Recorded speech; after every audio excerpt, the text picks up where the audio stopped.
আসসালামু আলাইকুম everyone, welcome back to another video with Mamun Hossain. বন্ধুরা, আপনারা সবাই কেমন আছেন? আপনাদের দোয়ায় আলহামদুলিল্লাহ অনেক অনেক ভালো আছি এবং সুস্থ আছি।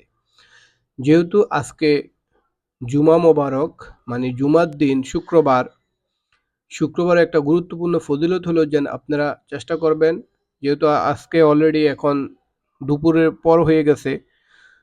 বৃহস্পতিবার রাত্রে যেহেতু আরবি মাস শুরু হয় মাগরিবের পর থেকে, তাহলে বৃহস্পতিবার রাত্রে থেকেই শুক্রবারের দিন শুরু হয়।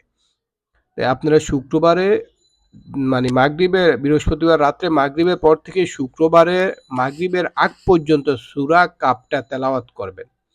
সূরা কাফটা তেলাওয়াত করার অনেক অনেক ফজিলত আছে হাদিস শরীফে। হ্যাঁ, এই জন্য অনেক অনেক গুরুত্বপূর্ণ। আপনারা চেষ্টা করবেন সবাই সূরা কাফটা একটু তেলাওয়াত করার জন্য। যদি পুরাটাও না পারেন তাহলে চেষ্টা করবেন মিনিমাম 10 আয়াত তো তেলাওয়াত করার জন্য। তাহলে সবাই এখনই শুরু করে দেন।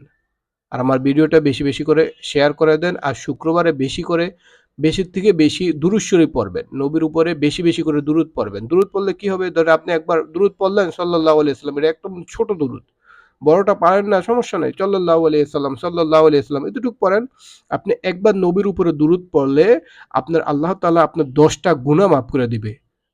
তাহলে বুঝুন কত গুরুত্বপূর্ণ। তারপর আপনার 10টা গুনাহ মাফ করে দিবে, আপনার 10টা মর্যাদা বৃদ্ধি পাবে।